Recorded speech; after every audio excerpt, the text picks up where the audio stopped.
So today we will be focusing on co-create a multi-generational workforce. I am now, and this is with Dr. Danielle Johnson. Danielle, that's second time from, I know, Danielle Johnson from our conversation catalyst. So I'm going to turn this over to her right now. And thank you, Danielle. I'm just going to start calling you Dr. Danielle. I don't You know what that's. know, maybe one day that's on the horizon. That's on the horizon. My schedule might not afford that though at this point, but thank you all.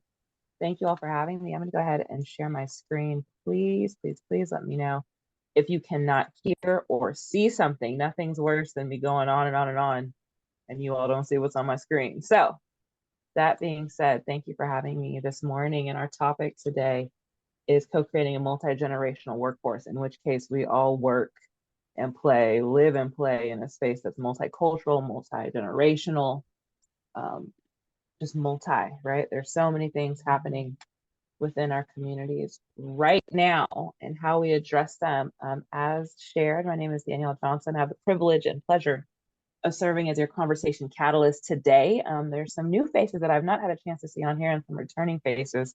So thank you all for being engaged in this series. My hope is that you all had some great conversations and some enlightenment from Shauna Siobhan Stevens, who was a part of the last two sessions. So hopefully she was a delight in this space. Conversation Catalyst, for those of you that are unaware of where that's coming from, we have a group called the Kansas Leadership Center in Wichita, Kansas. That's where I'm hailing from. And they really come from the idea or thought that everyone can lead, right? Leadership is an activity you can lead from any place, any space. And we really had the opportunity to pull some of the conversational catalyst language from them. And a catalyst being an event or person that causes great change. And when we think about diversity, equity, and inclusion, there are a lot of great changes that still need to happen, and there has to be catalysts in that work.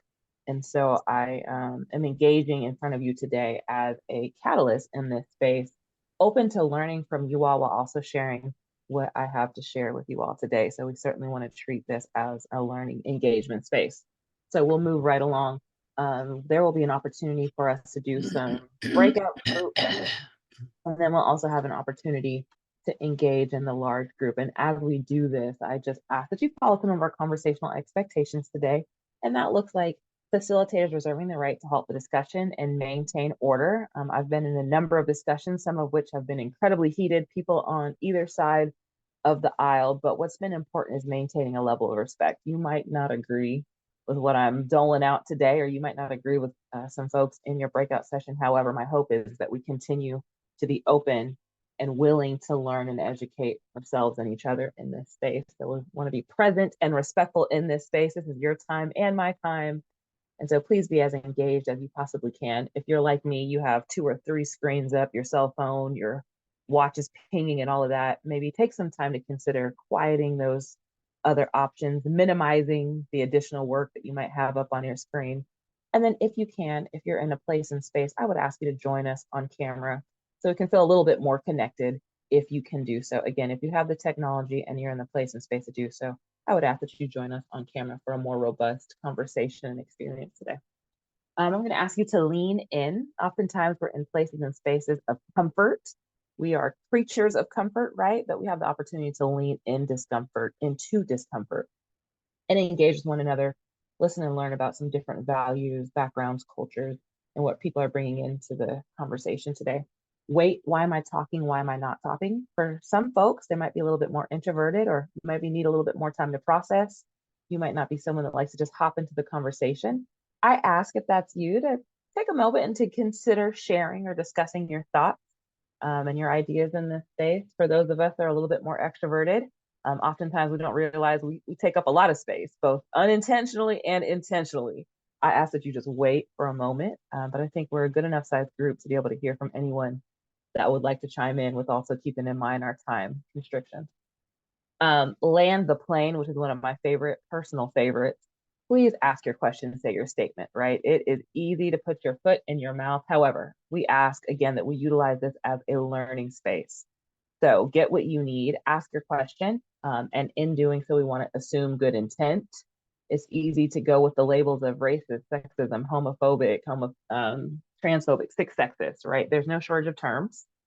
However, I want us to just go the step further to understand why someone made that statement. Why are we utilizing the particular language, understanding people's background? So we want to assume good intent in this space, while also remembering that freedom of speech is not freedom from consequence. You still can offend, you still can be hurtful, but an opportunity to apologize and change behavior, right? You may apologize and not mean it, but it's the behavior change that goes the long way.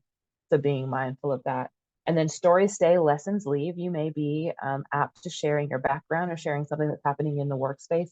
We want to be respectful of other people's stories. We're not giving license to folks to share our personal stories. However, we are opening ourselves up from learning the principles, the successes, the mixed steps from others, and making sure that we are walking away with that from one another today. And then lastly, prepare for intentional engagement. So please, when we do put you in breakout session, in order to have a fruitful conversation, it's helpful to actually engage in that session, right? So that means if you're driving or if you're doing something else in this time and you end up in a group of 5 or 6, if you all can get into a place and space to engage in that breakout group, that's what's going to make this a much better workshop for everyone involved. So I share that. Please feel free to take any of these conversational expectations that you like to continue to set the tone in the conversations that you're engaged in your home, in your friendship groups, places of worship, work.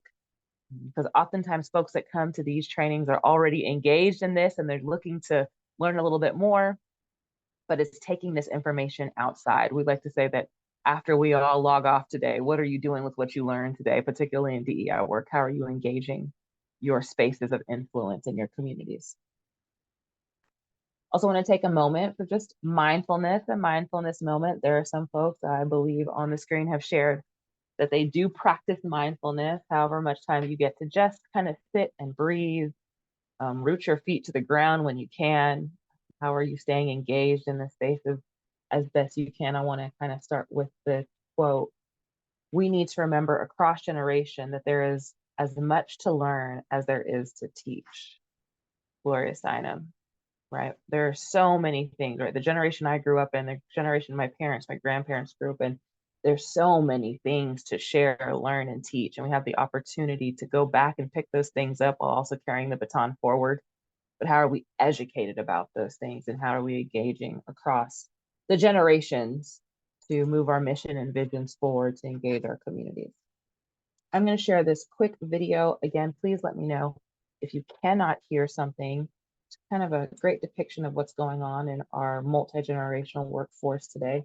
Give me a couple of moments to get everything going and shared.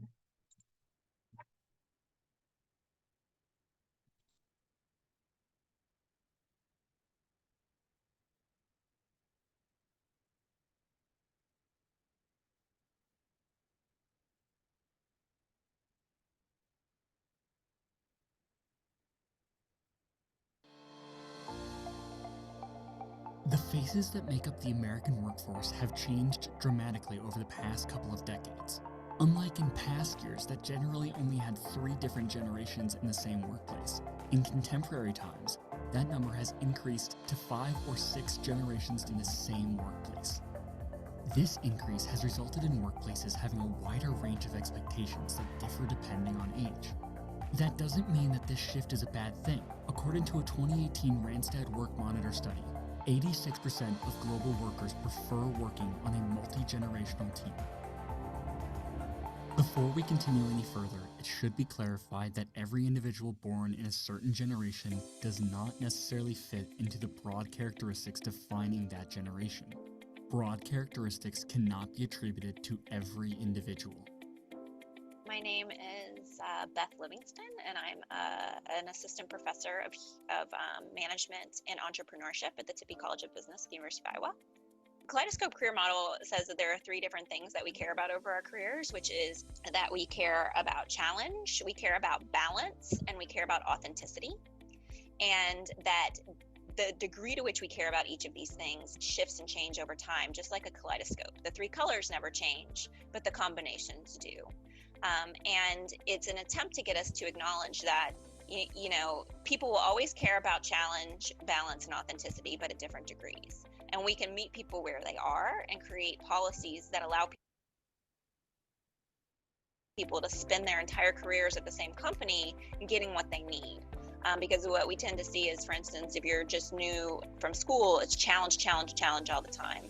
And then there's a hypothesized sort of divergence for men and women, where women move into balance before men do because of children-related issues, although that has changed as men have begun to do more parenting.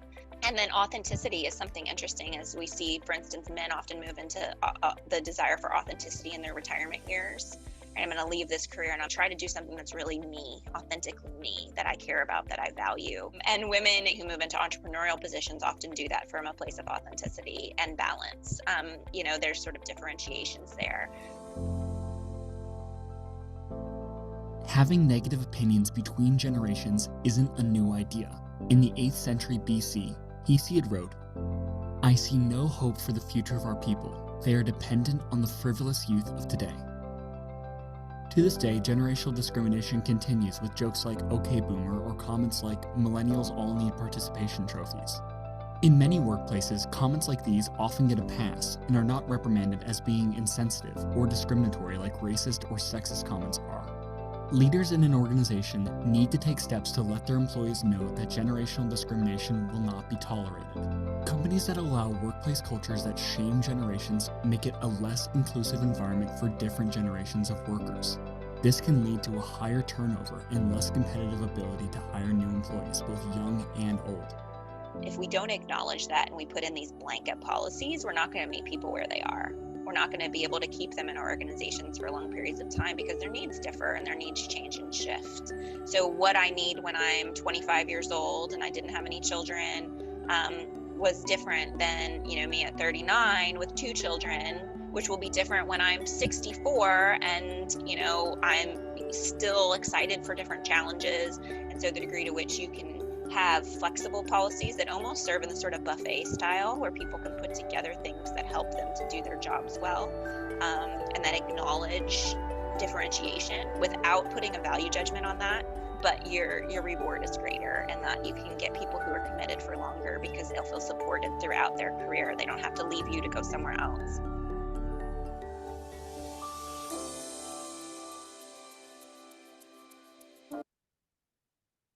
All right. Any initial thoughts about the video? Let's just open to kind of getting us warmed up and discussing. We're going to go into a breakout room too, so no worries.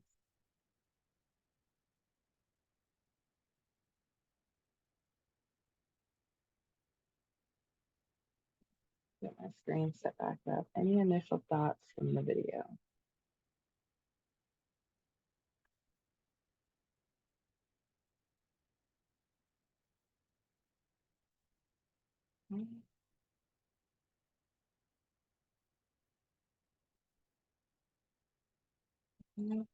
Apologies, my screen has since frozen. I didn't, was this supposed to be the work, sorry, the breakout? Sorry, say that again. Do you want me to start the breakout rooms? No, not yet. We're going to go right into that, but just asking folks if there's any initial thoughts on the video, but we'll move along and I'll kind of explain what you all will be talking about in your breakout rooms. So everybody can see my screen.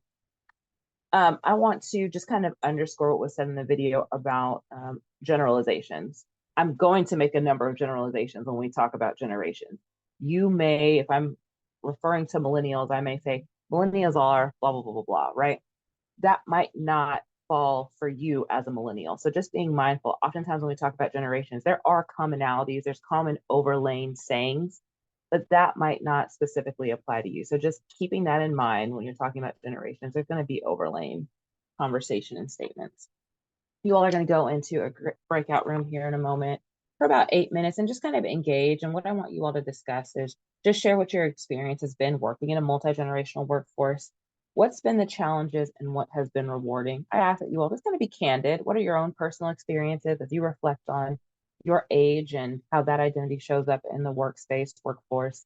How does that intersect with your position, the places and spaces that you're in, and what are some common things that come up around your multi-generational workforce?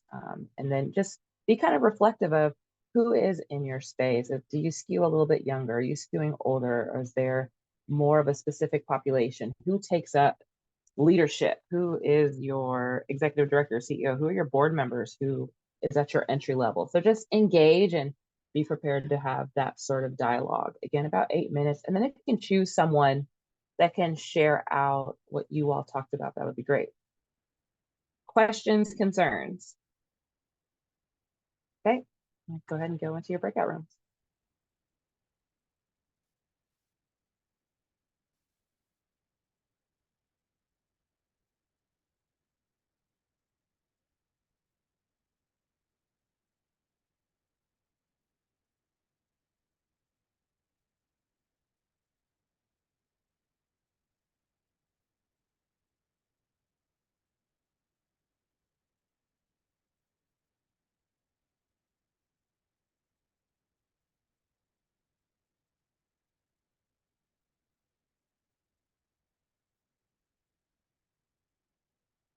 Like everyone is back from their breakout rooms. Would love to just hear from a couple of you all on what the discussion was. What's been some of the experiences? What are the challenges and what are the rewards?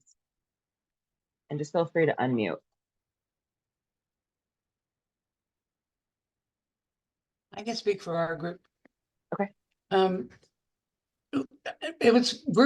We were pretty positive about our rewards from working with multi-generation workforce. There was a comment that it's challenging when you're older trying to get into the workforce. And that seems to be a bias where you can't get hired to get into a job when you're in your 60s or something like that. So that's kind of a challenging there. But as far as the workforce itself being part of a multi-generational, there were nothing but positive things said. We all kind of appreciated the fact that we had a multi-generational because we had a lot of great ideas come out of that. Yeah. Thank you for that. Mm-hmm. Love to hear when there's positivity. Other groups, anything different? Anything different or anything that stood out in your conversation?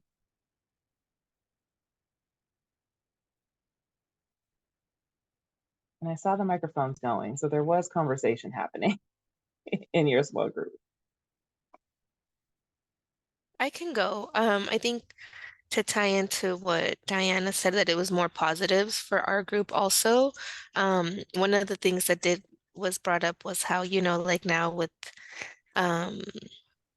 like the different generations, we hear more of like, people take off due to like mental health, wellness, and things like that, which is new. It's not something that was discussed, I would say prior to COVID. So that's like, something new that all the generations have kind of adapted to. So that was something that stood out for me. Yeah. And thank you for that. There is kind of an entryway of different terminology, language, things that we wouldn't normally talk about, right? There was kind of the thought process of you don't bring your personal life into work. And now we're kind of seeing some things change up, right? Mental health days, personal days, taking care of your mental health. Maybe some of your places of employment have programs like EAP or counseling programs where you can pay into a larger pot and get connected to counseling, or having counselors in your organization, a part of your HR departments, things like that. So there are some things that are kind of shifting and changing with the entry of younger generations into our workforce. I'm going to drop something in the chat here just to kind of see who all is represented on our screen today. Kind of shout out your generation if you know them. Right? When we think about that on a global stance, some people aren't really so much engaged in what generation they're from. So thinking from the US standpoint or context, what generation are you a part of? And I'm seeing some things come in. We will move right along in conversation, but who is represented in generations? Another thing that has really taken over and is starting to get into our workspaces and change some things up is when we think about the entry of social media and how that cross sections with the work that we're doing. And some folks say, I don't do social media at all, while others say, I live and die by social media, right? There are a lot of things happening around that space. And what we consider to be influencers, when we think about generations, oftentimes it's ran by a marketing ploy or a marketing standpoint. And in that space, we're seeing a number of folks that are considered as key players or influencers in your community, in this country in general. Influencers being people and organizations who possess an expert level of knowledge and or social influence in their respective fields, sometimes referred to as a key opinion leader. Influencer marketing, a form of social media marketing involving endorsements from influencers. And you can use a chat or you can shout them out. Who do you consider to be major influencers? When you think of influencers in your industry, in the places and spaces that you're in, who are some of those folks that you think of? Or who do you believe to be major influencers in the market today? And you can drop those in the chat or share out loud, and I will connect this to our multi-generational workforce here in a moment. But who are some influencers that you all think of?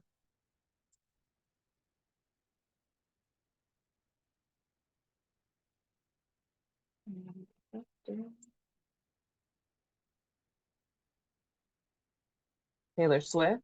Okay. Yeah. Oftentimes folks think you're Taylor Swift, Beyonce's, your Kardashians. Maybe you're thinking Biden. Maybe you're thinking Trump, right? Depends on where you are on the spectrum, right? Michelle Obama. Okay. America Ferrera. Yeah.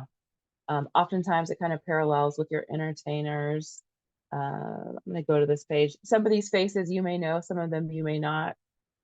This first photo right here, Cristiano Ronaldo, soccer player, Selena Gomez, singer, Kylie Jenner, Lionel Messi, soccer player, The Rock. These folks have millions of followers. Now, whether you like them or not, right? That's not the question here. We're talking about who is influencing today's multi-generational spaces. When we think about young folks, and you think about maybe your kids, if you're a caregiver, these folks are the influencers of today. Maybe when you think about the baby boomer generation and generations prior to that, if we were to have influencers at the same rate today that we did then, this screen may look like Dr. King, may look like John F. Kennedy. It may look like, right? So when we think about influencers and what influences society, shapes society, particularly popular culture. And these tend to be popular culture influencers. Am I necessarily following what Kylie Jenner is doing every day? I'm not. But is younger millennials, Generation Z, upcoming Generation Alpha, does that shape how they show up? Does that shape the workforce, right? For some folks, it is, I graduate high school, I went to college, or I got a trade, and now I'm in the workforce. For upcoming generations, they see, I can blow up on TikTok and get paid. I can blow up on YouTube and get paid. And that disrupts industry. So how does that play in our places and spaces? And how are we engaging what our workforce looks like? So in the video, and I shared this a little bit earlier, we're seeing 5 and 6 generations in the workforce as we speak. The labor workforce is people ages 16 and older. That's the definition of your labor population, your workforce. It excludes active duty military personnel and the institutionalized populations such as prison inmates. I like to say, though, we had a speaker here in Wichita not too long, and he likes to say, we don't have a labor shortage, we have an imagination shortage, because we have no shortage of people.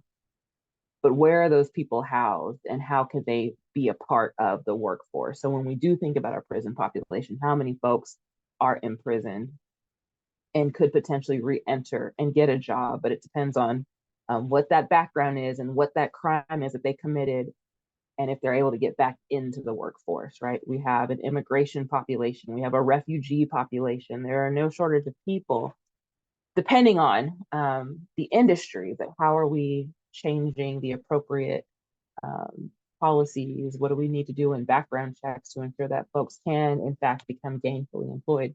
So what are those workforce generations look like? Well, you have your traditionalists, your silent generation, 1945 or earlier.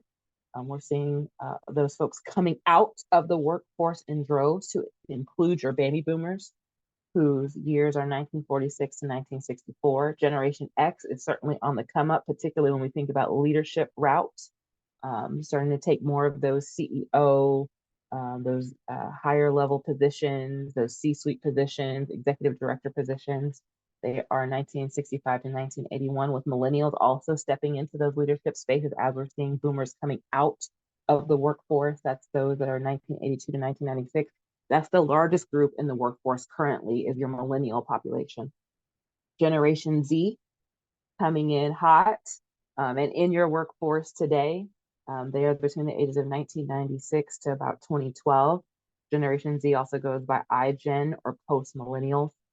And then last but not least, coming soon to a workplace near you is our Generation Alpha. They're your little babies in your house right now, about 0 to 11 years of age. And they are 2010 to 2025. And there's a lot of information coming out, but that information is not totally solidified when we think about Generation Alpha, right? Because they are shaping their generation as we speak. Generation Z or Generation, or sorry, not Generation Z, Generation Alpha is also going by the nickname Generation Glass, as in they came out when the iPad came out. And so how many of our 0 to 11-year-olds are sitting with some sort of screen, babysitting them or taking up their time, right? Maybe they have a phone in their hand, an iPad in their hand, some sort of something. And so that always in front of a screen shapes how they're going to show up, how they can communicate, right? And we're starting to see those shifts, right? The running joke is, we gave you a screen in lieu of a pacifier.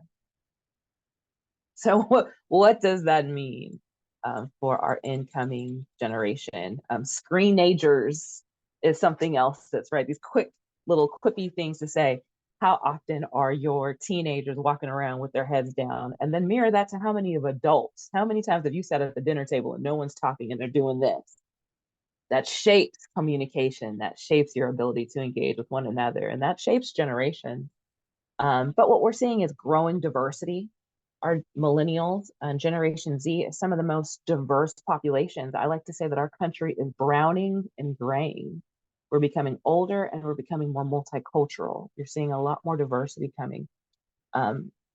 We're also looking at more folks living in urban settings versus suburban settings, high levels of movement, right? When we think about housing, we are in a housing crisis. So lots of moving around. We have some transient young people. So not necessarily growing up in that one home for 20 years, 30 years, 40 years, but lots of bouncing around from schools, not necessarily graduating from high school and going into college. Lots of folks are saying, don't go into that debt. You don't need it. You can just go into the job market. So there's some big trends and changes happening. And then we also have young people that only understand a post-pandemic world. They only know COVID and past that. They didn't live prior to that. And there were a lot of things that changed and were shaped during that global pandemic, and things that we no longer do that our young people would not have experienced or would not have engaged in.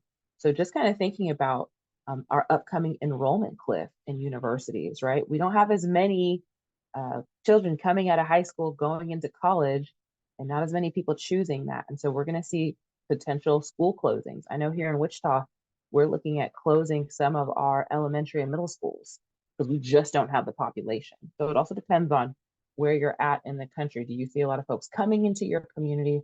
Are folks leaving to go to the Dallases, the Houston, LA, those growing kind of booming areas? Or are you seeing people leave your communities because there's no housing? And I know in California, that's always a big conversation, is access to housing that is affordable.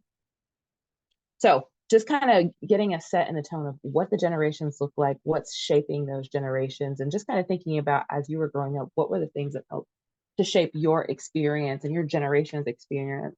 The generational gap in the workplace is broadly speaking the differences in the behaviors and outlooks between the groups. Again, that is vastly shaped by your experiences, the time frame in which you grew up in, and then the access level that you have. Each generation grows up in a different context and as a result have different expectations.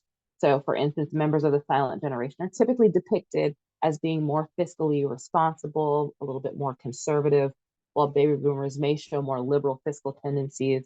And then Generation Zers are heavily tech reliant and comfortable using social media platforms, while older generations may prefer different forms of communication, right? Now, those are still broad statements. And I also want to interject access. What COVID also provided us was the understanding that, and for those of us that didn't know it, that not everyone has access to internet. And so when we shut the schools down and then we said everyone's going to enter the school online, some school systems had to say, we have to get tablets and iPads home into people's homes with internet. Folks, our rural friends and family, they didn't have broadband. So that vastly shaped access. A lot of our young people, whether we know it or not, are writing papers on their phone outside of the McDonald's parking lot for Wi-Fi. So when we think about access and engagement, what that actually means. So we also have to be very careful when we say, while folks may be tech savvy, I don't know if you ran into this, but there are some younger people that I know that they know how to get on Facebook and TikTok and Instagram, but they don't know how to write an email. So understanding what we mean by those soft skills, what I like to call them essential skills to enter into the workforce, depending on where you're at, and how we do have to help our Generation Z and our Generation Alpha understand kind of that engagement.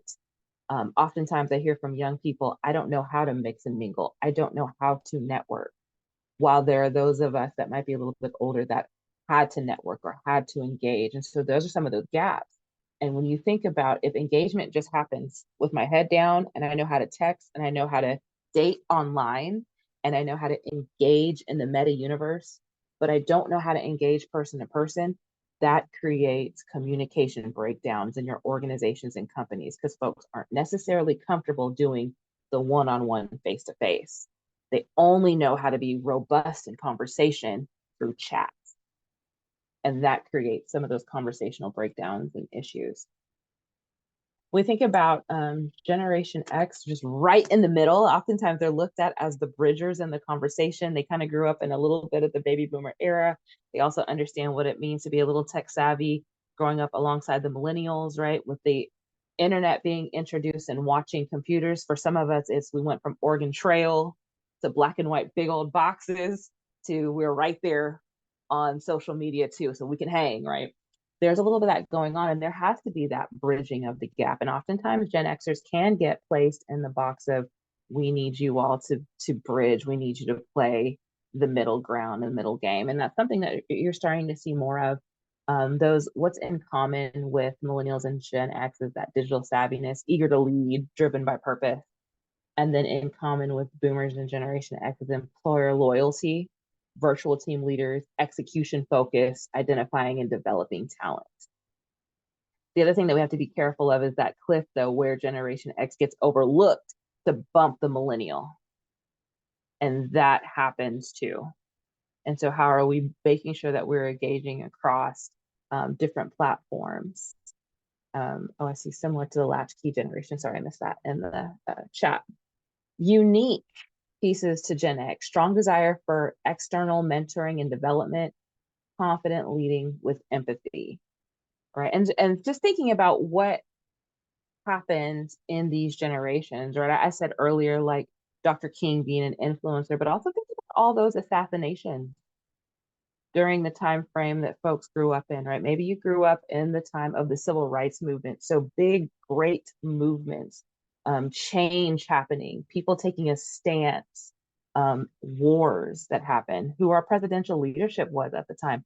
That also shaped your leadership, your empathy, the conversations and discussions that you may have been engaged in or ingrained in, and how you experience these things and what side of the coin were you on, right? You may know what it was like to have your family member sitting on the back of that bus because they couldn't sit in the front or they didn't have access to opportunities, or you may have lived through the desegregation of schools. That shapes your ability to lead and how you show up in the workspace as well. And then we think about today, 9/11 and COVID, and how that shapes these large world events and how that creates shift. in how we show up. We're in the year of 2024 now, and the Bureau of Labor Statistics project that labor will continue to grow, right? The force will grow over 164 million people in the labor force today. That number includes about 41 million people who will be ages 55 and older right now. About 13 million are expected to be 65 years and older. Baby boomers will have reached ages 60 to 78. Some of them are expected to continue working even after qualifying for Social Security retirement benefits. And why is that? Well, oftentimes, I mean, depending on the city or state that you live in, minimum wage is still $7.25 over here. And while inflation is continuing to grow, housing prices are growing, utilities continue to grow, rates have not necessarily kept up. Some people may be living in communities where the rate is $15 an hour, but that's not true for everyone. And even if you are making $15 an hour, you really need to be making 25. So what that looks like for you holding 2 and 3 and 4 jobs, working well past the age of what used to be traditional retirement, and then hoping that you do have some sort of savings, which is a privilege. And so we're seeing more folks hang into that workforce longer than we would have expected. And then for the most part, people are a little bit healthier, so living longer. And living longer means you need to stretch your dollar longer, right? And so you may need to work a little bit longer to be able to have whatever retirement lifestyle. And some folks, retirement's never going to be a thing, and they just have to work to keep food on the table and move their family forward. People working just later in life, better educated, and then just thinking about our incentive for continuing to work versus retirement. And some say incentive, I say forced to work forever, because when I also look at the US context of work, we are very much a work all day to get where you need to go. We're a hustle grind culture. And other countries have learned that that's not the best way to be. And we're seeing 4-day work weeks in other countries in Europe, and taking the breaks and the necessary time frames. But culture plays into how your workforce thrives and moves forward as well.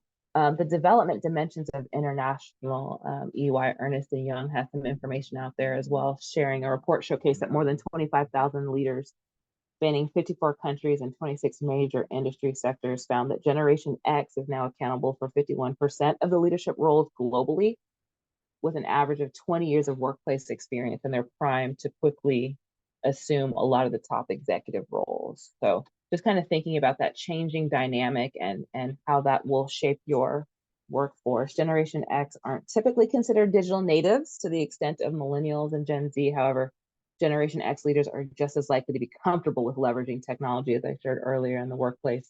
Some 54% of Gen X and 56% of millennials reported that they are digitally savvy.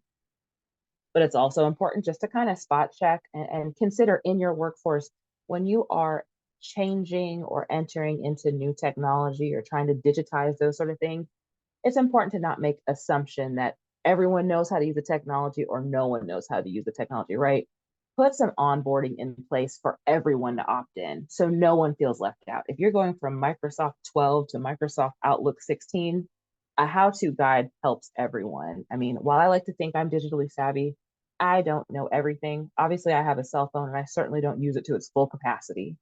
So educating your full team on the new technology just creates a better understanding, and it helps the efficiencies on your team. And you're not making the assumption who knows what based on age. Got to be careful with that, right? Because that's where our biases come in when we think millennial Danielle understands it, but baby boomer Diana does not, right? Let's just go into it with, we should educate everyone. Are we training everyone on the job? Is everyone efficient in what we want them to be efficient in? So the trends that are affecting our multi-generational workforce looks like the rise of work and the decline of employment. How many times are you hearing, we don't have the labor force for X, or there is no one to do Y? So understanding that shifting base, we're starting to see more organizations start putting programs in schools, future ready centers, so that they are creating the pipeline that they need to, because they're starting to see things dry up.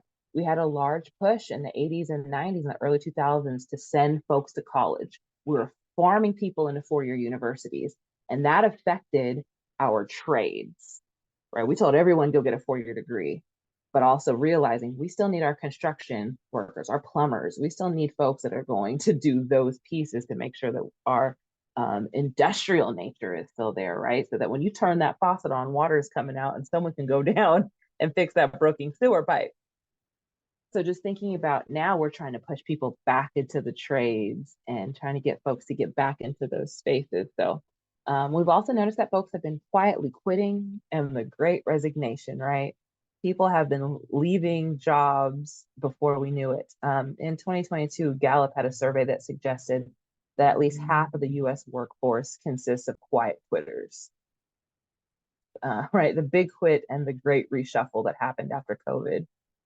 And that's an ongoing economic trend. Employees have voluntarily resigned or have left jobs where there would be more people that stayed in work or in one space for 20, 30 years. If you're in HR now and you're looking at applications, it's not uncommon to see folks in a space for 2 years, 3 years, 5 years, 1 year, not afraid to quit, not afraid to walk away from that industry. And that certainly can affect how you show up, right? You might be more apt to excuse the person that's late every day because they still show up every day. And so how does that affect your policies and the people in your workforce? Reviewing the climate and the culture of your organization. So, right, when we think about the changing landscape, what does the culture and climate feel like? If you can just be reflective, what is it like to be in your workplace and space? Do you feel valued? Do you feel included? What is the culture? Is it a 9-to-5 desk culture? Is it some folks can remote? Not everyone is remote eligible. How has that changed the work that you're doing? Or was your job fully remote and then they said everyone needs to come back to work? So there's a lot of those pieces going on. And evaluating what's necessary and what can change is a big part of how you satisfy your employee base. What is the quality of work that you want, and also the quality of the product that you want to put out? Increased uses of new technology. There are folks that have to deal with Slack or Podio. They're not just doing emails, but they have additional chats. Maybe you're on Teams. Maybe you're using Google Drive. So how you're engaging across your organization. There's a lot more collaborative software and applications that are out there, and that can be overwhelming to a workspace, right? But also, do you have the access to funds? Because these platforms do cost. If you're a small nonprofit like me, we don't have access to all those things. So we're just trying to do what we can, but that does help to shape your workforce. And when you want to attract certain people in certain generations, technology does speak to folks, right? If you're still doing handwriting things, there's some folks that I don't want to push papers. So understanding how you can broaden your technological base within your organizations and the resources that you have. Again, we're thinking about children are getting cell phones and tablets at 5 and 6 years old. They don't even have anyone to call, but they have this technology in their hand, and that shapes the type of work that these young folks may be considering working in. While we do have an aging population that's saying, I got to use a tablet. I have to use these things, right? So making sure that everyone can access the platforms that you're providing. And sometimes we also forget, while this is about age and being multi-generational, what are we doing for those with disabilities? There is an intersection there as well. Do you have screen readers? Do you have the things that folks need to be able to engage at the same rate as the person working next to them? We're seeing an increased ask for work-life flexibility. There are some generations we see with Generation Z that it's not always about the pay, but it's about the experience. I want a decent salary, but I want to be able to take my week vacation and not be bothered. Like when it says do not disturb, you can't even get through on folks' phone, right? And I can't imagine that as an executive director, while I'm on vacation, I'm still on call. So there's a different kind of thought process that we're working with. And there are folks that are saying, no, when I'm on vacation, if it burns down, I'm not even going to know because you can't get through on my line. I have it on do not disturb, right? So thinking about how that shapes your workforce. But for those of you that are in mid-age, you may be caregiving for your children and also dealing with aging, ailing parents. So that everyone kind of wants that work flexibility. You want to be able to come in because you are supporting grandma.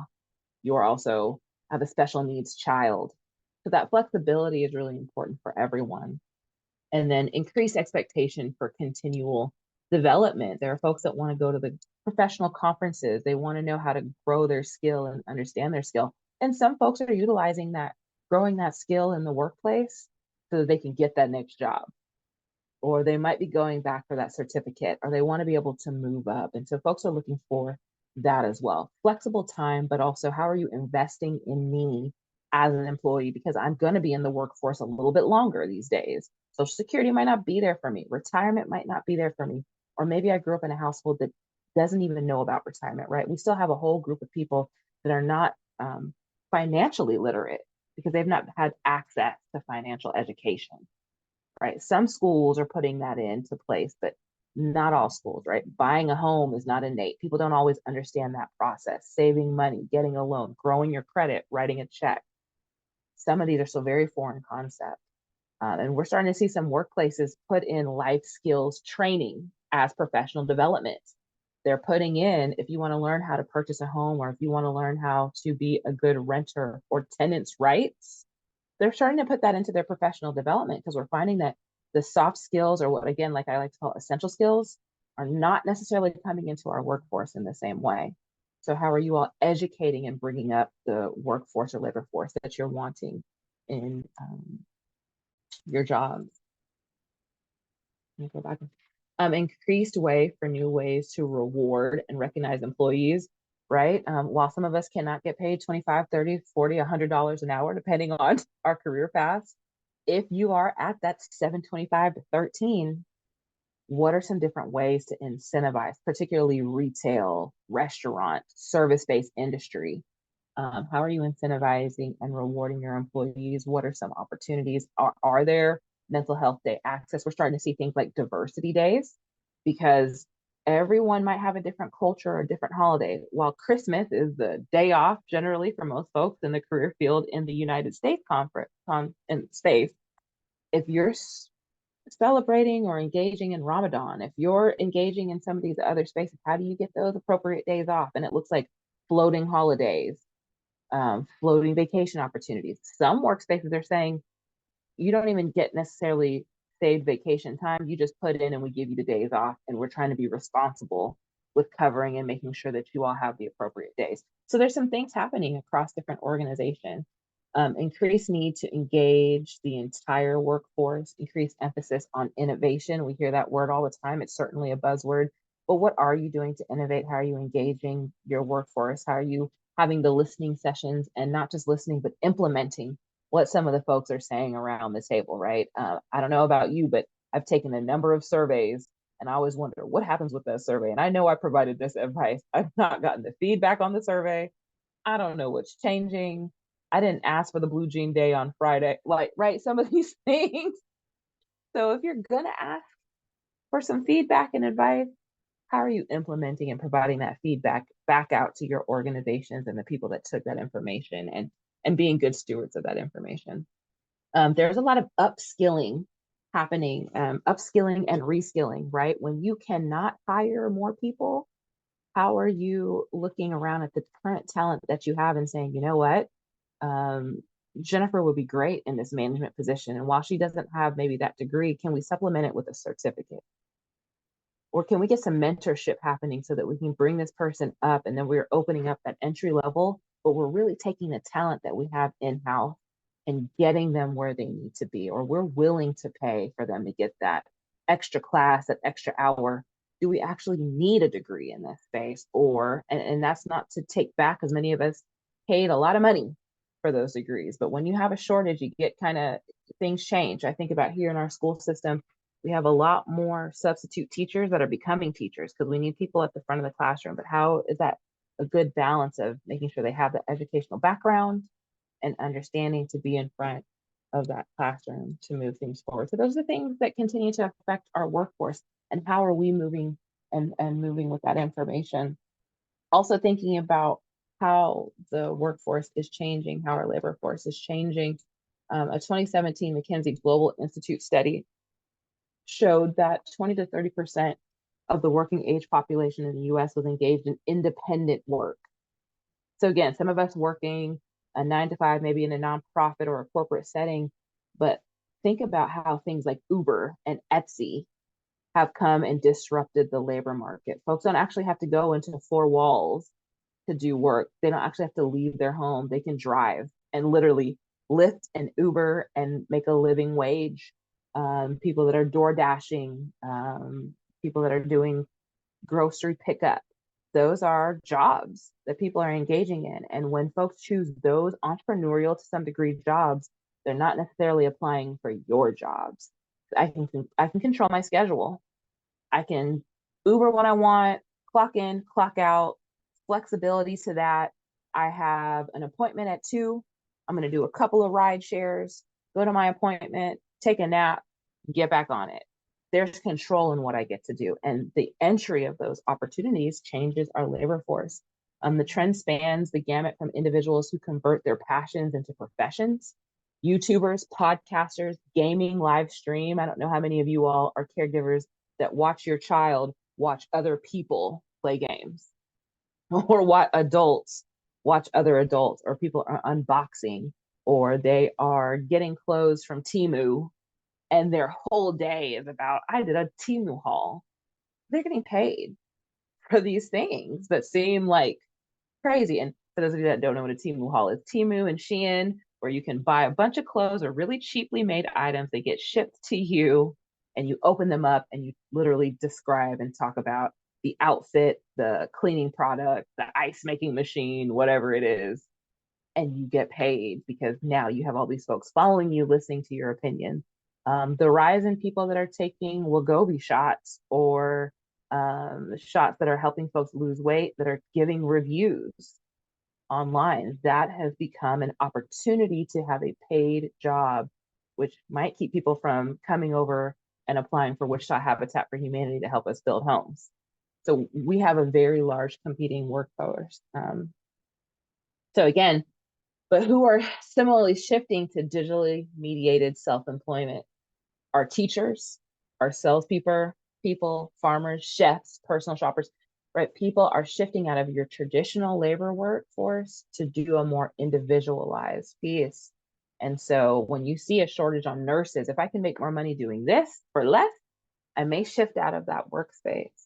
And so getting really interested in what they like to call unbundled work era, right? We were in an organization man era.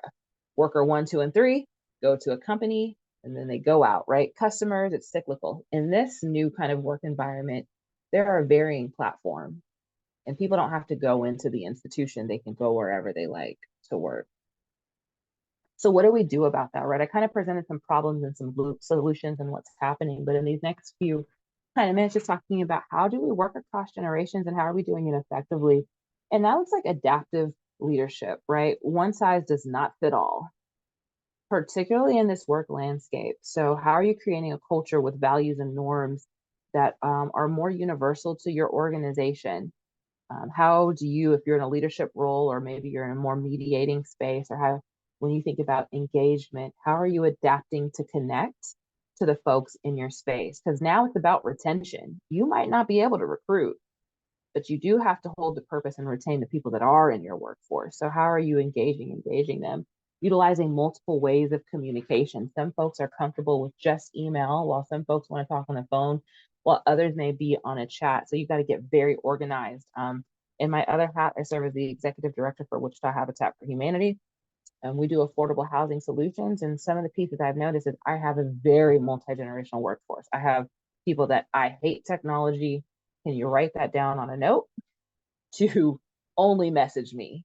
And I got to adapt to those styles. But I also have my non-negotiables. Everyone needs to know how to do this, and you need to take the training to get to that place. So what are your non-negotiables, but also how are you working alongside folks for their comfort to engage? Creating a mentoring and coaching program that puts different generations together. Mentorship is always an important piece to filling gaps and creating opportunities for folks to engage.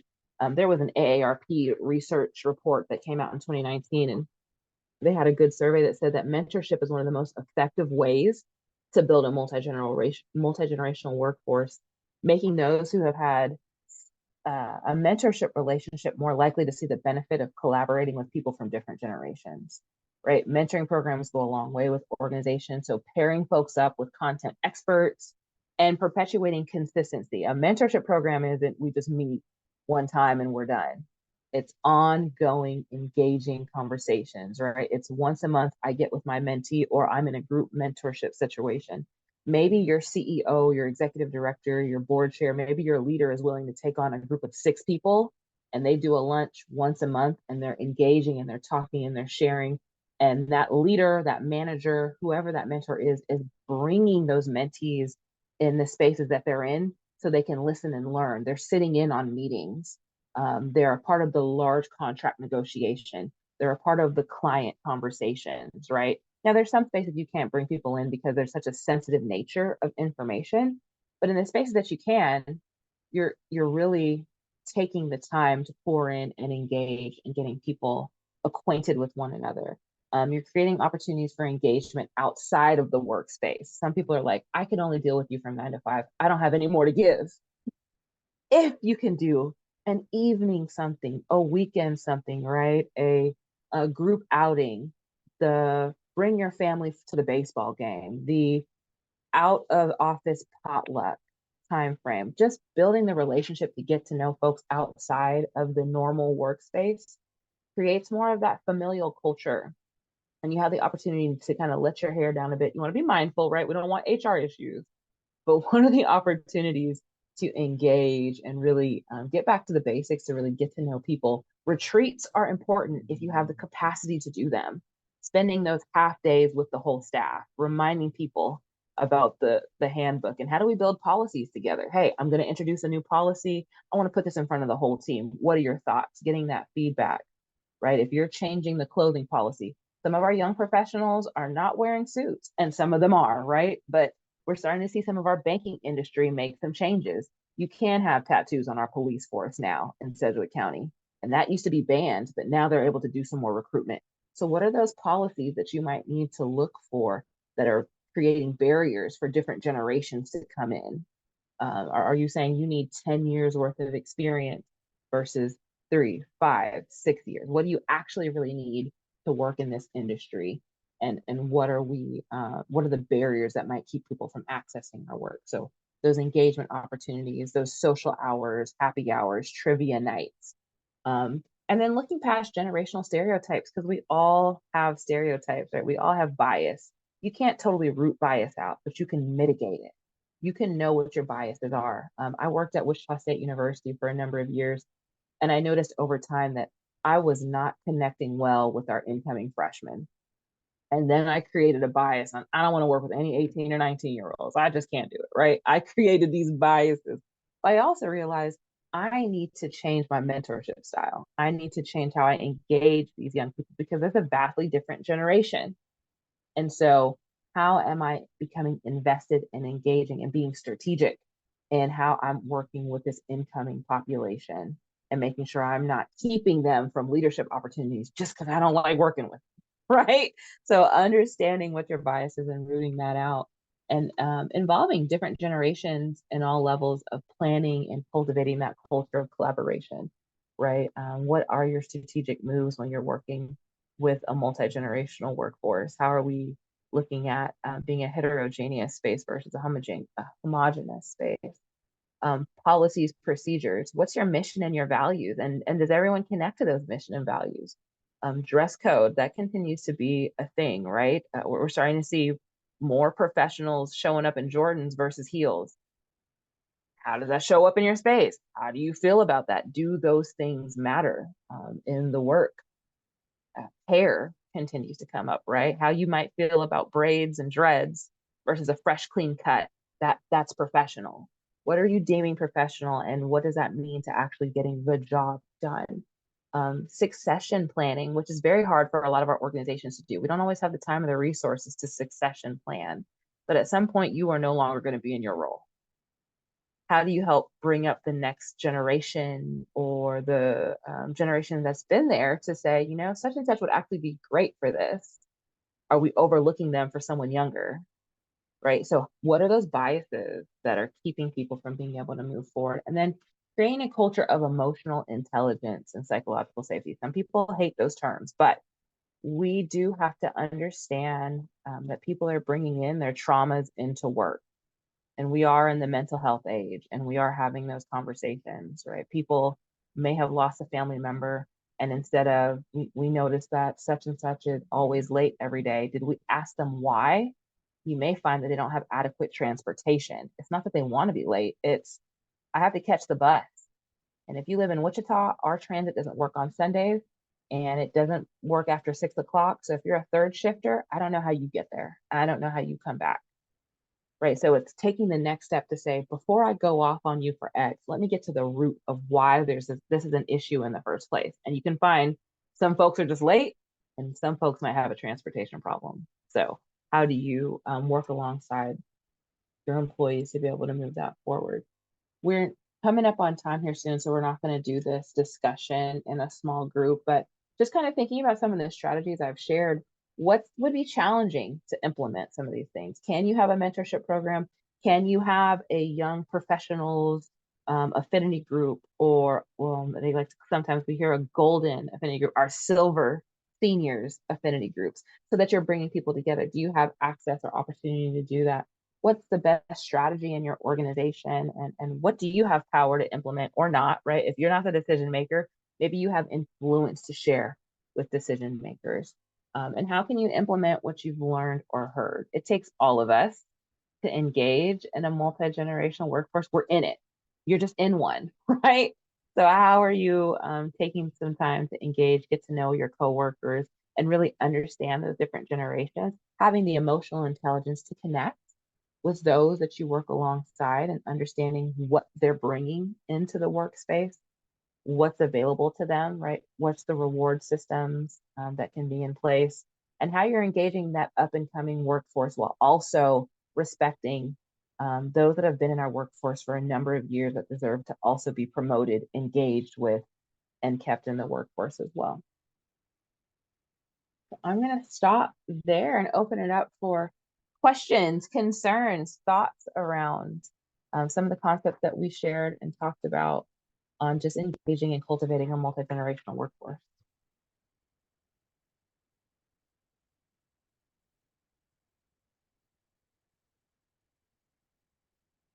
I can share. I wanted to say, it really hit with me when you said, like, I didn't realize how much bias I had. I'm a millennial, and my son, he's a Gen Z.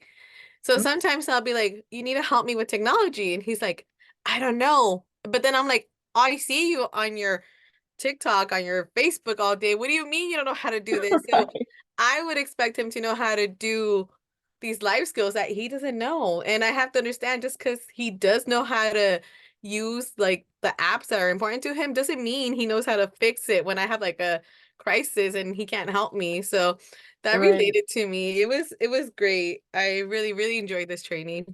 Oh, thank you. And that's Mhm. real, right? Like Mhm. being able to do a TikTok video does not mean you can do Excel. There's lots of folks on the screen that probably don't even know how to use Excel, right? And we have to get those trainings. So Yes. Excel, PowerPoint, Word, yeah. Others. Okay. Do that stuff. Oh, sorry, we missed that.